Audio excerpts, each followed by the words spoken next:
You don't know what hurts you. There is a courtroom in the mind that never adjourns. No robe, no bench, no gavel. And yet sentences are handed down all day long. Every time someone is labeled, every time a motive is assumed, every time a look is interpreted, every time a past is replayed and a future is feared. This is not about prisons. Prisons are just where the thought system becomes visible. This is about the daily prosecution of the world. The ego believes it knows the difference between what hurts and what heals. It believes pain is corrective. It believes punishment teaches. It believes fear prevents fear. And so it prosecutes. It calls this discernment. It calls this wisdom. It calls this being realistic. But A Course in Miracles says something far more unsettling. You do not know what anything is for, which means you do not know what helps you, and you do not know what harms you. The ego mistakes intensity for truth. If something stings, it must be working.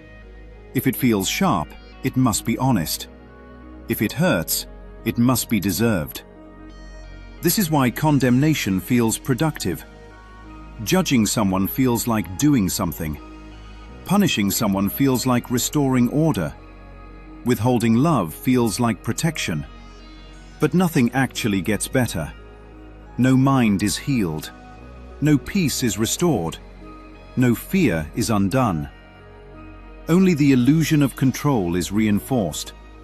The courtroom metaphor collapses quickly once it's seen clearly. The judge says, "This is not personal." But everything about judgment is personal. The judge says, "This is not about race." But history is already in the room. The judge says, "This is about protection." But fear is doing all the talking. The judge says, "I wish you luck," after sentencing someone to disappear forever.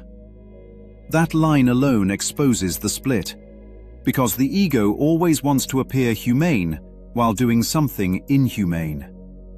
And this is not limited to judges. Every relationship becomes a mini courtroom. Evidence is collected. Past offenses are recalled. Tone is analyzed. Silence is interpreted as guilt. Remorse becomes a trap. Show it, and it's manipulation. Don't show it, and it proves you're dead inside. There is no acquittal in the ego's system, because the verdict is decided first.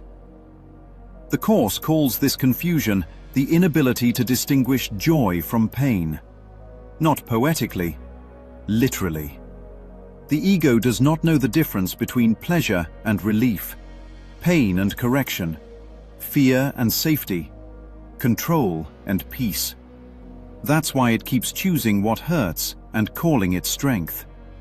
That's why it keeps sacrificing peace to feel right. Punishment never restores anything. It rearranges fear. It relocates guilt. It reassures the punisher. That's the quiet secret. Punishment is not for the offender. It is for the one who believes guilt is real and must be managed. What heals is not consequence. What heals is correction at the level of thought.